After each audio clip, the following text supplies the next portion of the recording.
మన తాడిపత్రి నుంటే మూడోసారి ప్రచారానికి శ్రీకారం చుట్టాడు.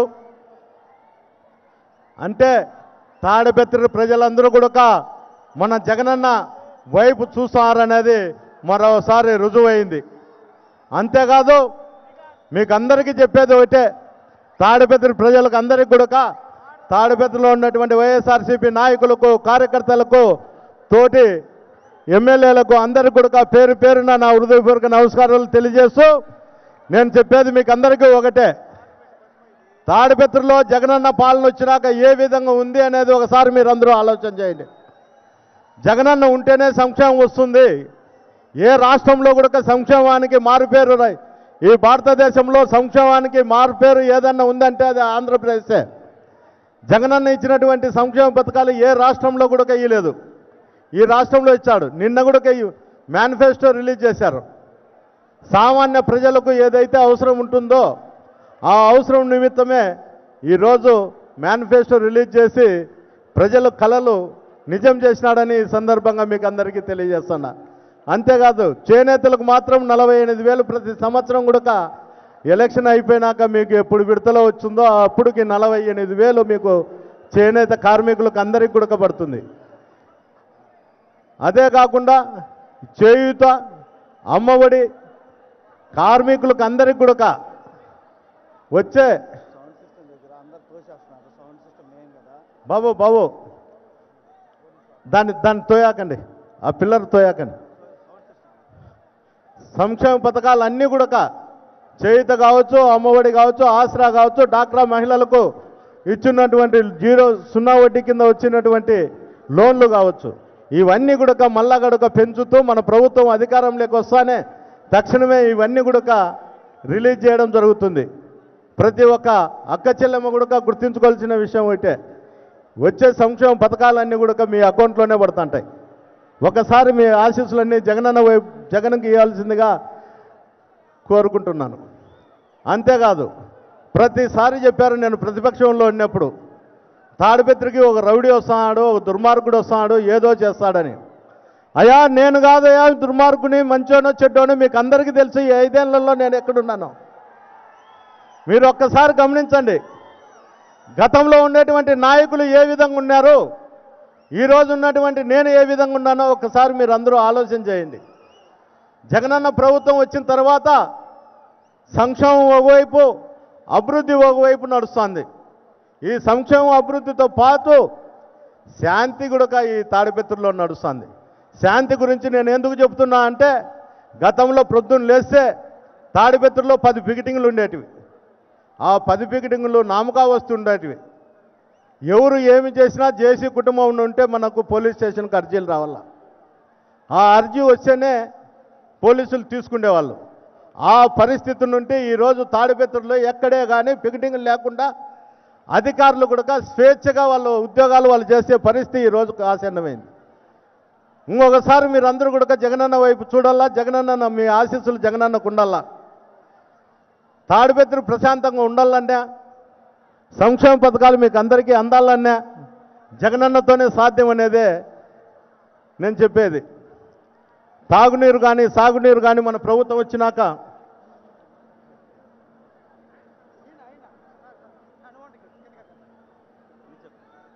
సాగునీరు కానీ తాగునీరు కానీ నేను వచ్చిన తర్వాతనే, ఈ ప్రభుత్వం వచ్చిన తర్వాతనే ఇవ్వడం జరిగింది. పెండేకల్లు కానీ, ముచ్చుకోట కానీ, చాగల్ రిజర్వాయర్ కానీ నీళ్ళు ఇవ్వడం జరుగుతుంది. పెద్దడుగురులో కూడా కాలువకు మార్చి వరకు ఇచ్చినాం ఈ సంవత్సరం తప్ప. కానీ మాజీ ఎమ్మెల్యే ఏం చెప్తాడంటే, పెద్దడుగురికి పోయి ఎమ్మెల్యే చాగల్ రిజర్వాయర్కి తీసుకొచ్చి ఇసుక తోలుతాంటే ఇసుక కోసం ఇస్తాడంటాడు. బుద్ధి జ్ఞానం ఉండాల ఎవరన్నా మాట్లాడేటప్పుడు. నువ్వైతే ఏమీ చేయలేదు కానీ తాడిపత్రికి అన్నీ చేసినవని మాత్రం చెప్తావు. ఒక్కసారి నీ మనసాక్షి చెప్పు. తాడిపత్రికి వచ్చిన ఫండ్స్ అన్నీ కౌన్సిల్లో నువ్వు ఏంటికి కానీ పెట్టలేకపోయినావు. ఒక్కసారి నువ్వు చెప్పు. ఇంటింటికి కొలాయి తీసుకొచ్చాం, 7 నెలలు అవుతుంది. నువ్వైతే కౌన్సిల్లో నీళ్లు కలుగు, కౌన్సిల్లో మెలకబెట్టి దాని కౌన్సిల్లో శాంక్షన్ కాకుండా చేశావు.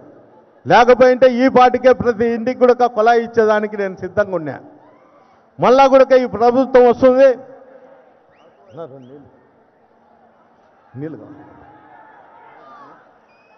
ఈ ప్రభుత్వం వస్తుంది, మళ్ళా కూడా మనం ఎమ్మెల్యేగా గెలిచబోతున్నాము. మీ అందరి ఆశీస్సులతో ఖచ్చితంగా ఎలక్షన్ కౌంటింగ్ అయిపోయిన 3 నెలలకే మనము ఖచ్చితంగా కూడా ఇంటింటికి కొలాయి ఇచ్చి తీర్తామని కూడా ఈ సందర్భంగా మీకు అందరికీ తెలియజేస్తున్నాం. అయ్యా, మీరు ఆలోచన చేయాల్సిండేది ఒక్కటే, ఎవరి వ్యక్తిత్వం ఎలాంటిదో ఒకసారి ఆలోచన చేయండి. గతంలో ఏ విధంగా ఉన్నది, ఈరోజు ఏ విధంగా ఉన్నది అనేది ఒకసారి ఆలోచన చేయండి. గత పాలకులు ఏ విధంగా ఉన్నారు, ఈరోజు ఏ విధంగా ఉన్నారు అనేది ఒకసారి మీరు ఆలోచన చేసే సమయం కూడా ఆసన్నమైంది.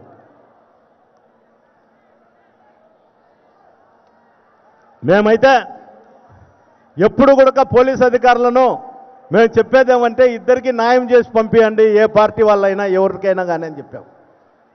వాళ్ళైతే ఏం చెప్పేవాళ్ళంటే మేము చెప్పిన మాట వినకపోతే పోలీస్ స్టేషన్లకు తాళాలు వేస్తామని చెప్తారు. వేసినారు కూడా తెలుగుదేశం పార్టీలో మన పోలీస్ స్టేషన్కు 24 గంటలు తాళాలు వేసిన ఘనత కూడా జేసీ కుటుంబాన్ని అని కూడా నేను ఈ సందర్భంగా మీకు అందరూ చెప్తాను. ప్రతి క్షణము, ప్రతిరోజు, ప్రతిసారి కూడా ఇప్పటి వరకు కూడా పోలీస్ అధికారులను కానీ రెవెన్యూ అధికారులను కానీ బ్లాక్మెయిల్ చేసుకుంటూ వాళ్ళ మీద పిటిషన్లు వేసుకుంటూ కోర్టు చుట్టూ తిప్పేదానికే అయినారు. అధికారులను బ్లాక్మెయిల్ చేసుకొని వాళ్ళని లొంగపెరుచుకొని ఏదో రూపకంగా ఇక్కడ అక్రమాలకు అన్యాయాలకు ఆజ్యం పోయాలనే ఆలోచన వాళ్ళకుంది. అదే ఆలోచన నాకున్నింటే ఈరోజు తెలుగుదేశం కార్యకర్తలు, నాయకులు ఎవరు కూడా తాడిపత్రి ప్రాంతంలో కూడా మనశ్శాంతికి కూడా ఉండేవాళ్ళు కాదు. నేను మీ అందరి శ్రేయస్సు కోరి, అన్ని పార్టీలు శ్రేయస్సు కోరి నేను తాడిపత్రిలో శాంతికి నిర్వచనం అంటే కేతిరెడ్డి అనే కూడా చెప్పే పరిస్థితికే ఈరోజు తాడిపత్రిలో తీసుకురావడం జరిగింది. మీరందరూ ఆలోచన చేయండి. మీకు ఎవరూ తెలియని వాళ్ళేం కాదు. ఇక్కడ జేసీ కుటుంబం ఎలాంటిదో నేను ఎట్లుంటున్నాను. నేను ఈరోజు దివాకర్ రెడ్డి పెద్ద ఆయన అందరి దగ్గరకు పోయి ఇది నాకు చివరి ఎలక్షను, నా కొడుకును ఆశీర్వదించండి అస్మిత్ రెడ్డిని అని చెప్తాడు. సిగ్గుండల్లా నువ్వు మాట్లాడేదానికి. జూటూరులో డబ్బులు ఇవ్వకుండా నువ్వు 200 ఎకరాల భూమిని డోజరేసి నొక్కినావు. పాస్బుక్ తీసుకొచ్చే 30,000 ఎకరాలక్కన ఇచ్చినావు. నువ్వు మాట్లాడుతాండవు వైఎస్ఆర్ పార్టీ వచ్చే భూములు గుంచుకుంటారని. రా, నువ్వు ఎప్పుడొస్తారో మీ అన్నదమ్ములు ఇద్దరు సవాల్ చేస్తున్నా. నా 5 ఏళ్లలో నేను ఏమి చేసినా అని నేను చెప్తా. మీరిద్దరు అన్నదమ్ములు వచ్చి పోలీస్ స్టేషన్ సర్కిల్లో కూర్చొని నేను కూర్చుంటా, చర్చించుదాం. మీ తమ్ముడు 5 ఏళ్లలో ఏం చేసినాడో ఇక్కడ అనేది చర్చించుదాం. ఏ గ్రామాలలో హత్య రాజకీయాలకు పాల్పడినారో చర్చించుదాం. తాడిపత్రిలో ఎవరు అభివృద్ధి చేశారో, ఎవరు అభివృద్ధికి అడ్డపడుతున్నారో చర్చిస్తాం. ఈరోజు తాగునీరు ఇయ్యాలన్నా కూడా, సాగునీరు ఇయ్యాలన్నా కూడా ప్రతి దానికి రాజకీయాలు చేసే పరిస్థితి ఈరోజు తాడిపత్రిలో ఉంది. నేను ఎంతో ఓర్పుతో మీ అందరి శ్రేయస్సు కోరి నేను ఇక్కడ నడుచుకుంటాడా. ప్రజలందరూ బాగుండాలా ఈ కాన్షియన్స్లో అనేదే నా ధ్యేయం. జగనన్న కూడా అదే చెప్తాడు. అన్నా, ఎక్కడా కానీ శాంతి భద్రతలు అనేది ఉండల్లా, కాపాడు నువ్వు, తప్పకుండా మళ్ళా మనం విజయం సాధిస్తాం తాడిపత్రిలో. ఆ విజయబాట నీతోనే మొదలు కావాలా తాడిపత్రి నుండి అని. నేను ఏంటికి చెప్తున్నా అంటే పదే తాడిపత్రి నుంటే విజయబాట రావాలని అంటే మనం ఇప్పుడుండే ఎమ్మెల్యేల సంఖ్య కూడా 151. మన ఎమ్మెల్యే స్థానం కూడా 151. తాడిపత్రి కూడా 151. ఇది లక్కీ నెంబర్. మనం ఇక్కడ నుండి ఎంత మెజార్టీతో మనం తీసుకుపోతామో ఇటుండి తాడేపల్లెకి కూడా అదే రూపంలోనే తీసుకుపోతామని కూడా ఈ సందర్భంగా మీకు అందరికీ కూడా తెలియజేస్తున్నా. అన్నా, మీరందరూ ఆలోచన చేయండి. ఏ పార్టీలకు కానీ ఎవరికన్నా కానీ నేనైతే చందాలకు ఎవరింటికి బుక్కులో పంపిలే. నేను దేవలాలు కడతాండా, మీరు చందాలు ఏంటని ఎవరిని అడగలే. నేను పూజలు చేస్తాండా, లేకపోతే నేను మీటింగ్లు పెడతాండా, మీరందరూ చందాలు ఏంటని నేను ఎవరిని అర్చించలే. కానీ గత ప్రభుత్వంలో సంవత్సరానికి ఎన్ని చందాలకు బుక్ వస్తానేదో ఒక్కసారి ఆలోచన చేయండి. చాలా మందిలో కూడా ఈ ఆలోచన రావాల. ఎందుకు చెప్తున్నా అంటే నేను వచ్చినప్పుడు నన్ను ఒక చిత్రీకరించి చూపించినారు తాడిపత్రిలో. నేను వచ్చినాక ఆ మార్పు ఎందో అనేది నేను చూపించగలిగిన, నా నిజాయితీ ఏందో నేను చూపించగలిగిన. నేను ఒక రైతు బిడ్డను, నాకు తెలుసు ప్రజల యొక్క కష్టాలు ఎట్లుంటాయి అనేది నాకు తెలుసు కాబట్టి మీ యొక్క క్షేమం కూడా నేను ఈరోజు మీలో ఒకనై మీ సేవకునై నేను మీ గ్రామాల చుట్టూ మీ ఊరు చుట్టూ మీ ఇంటి చుట్టూ తిరుగుతూ అయ్యా వైఎస్ఆర్ పార్టీకి ఓటేయండి, తిరిగి మళ్ళా కూడా వైఎస్ఆర్సీపీ జెండా తాడిపత్రిలో పాద్దాము అని మిమ్మల్ని అందరినీ చేతులు జోడించి మిమ్మల్ని అందరినీ అడగడం జరుగుతుంది. నేను చెప్పేది ఒకటే, గత 30 సంవత్సరాల్లో ఎప్పుడైనా కానీ జేసీ కుటుంబం వచ్చి మీ గడప దగ్గరకు వచ్చి మాకు ఓటేయండి అని అడిగిన పాపాన ఏ రోజన్నా పోయిందే అని కూడా మీకు అందరికీ తెలియజేస్తాను. ఆ రోజు వాళ్ళ అధికారంలో ఉన్నప్పుడు వాళ్ళ అధికారం చెలాయించేటప్పుడు గ్రామంలో 2-3 మాట్లాడి తర్వాత ఎవరన్నా కానీ మిమ్మల్ని వ్యతిరేకిస్తే పోలింగ్ అయిన తర్వాత నా దగ్గరకు రాండి, పొద్దున్నే సిఐని ఎస్ఐని వాళ్ళ ఇంటి దగ్గరకు పంపిస్తా అని చెప్పేవాడు.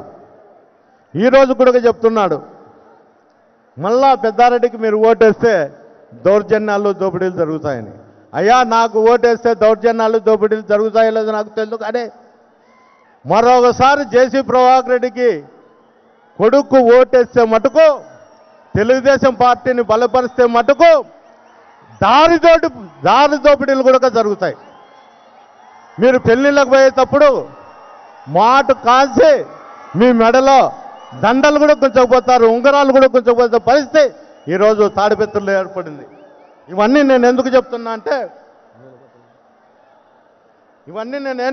అంటే ఈరోజు వాళ్ళు ఈ 5 సంవత్సరాల్లో వాళ్ళు చేస్తున్నటువంటి కథ, మటకా అంటే కేర్ ఆఫ్ జేసీ, జూదం అంటే కేర్ ఆఫ్ జేసీ, అక్రమ అర్జనకు కేర్ ఆఫ్ జేసీ. ఇవన్నీ నేనేంటికి చెప్తున్నా అంటే ఈ తాడిపత్రిలో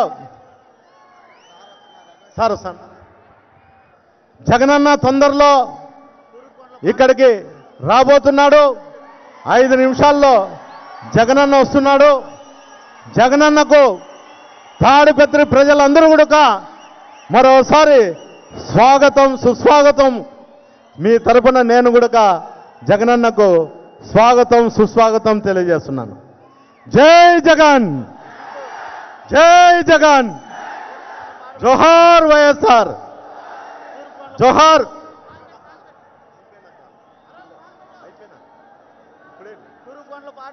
జై జగన్, జోహార్ వైఎస్ఆర్, జోహార్ వైఎస్ఆర్.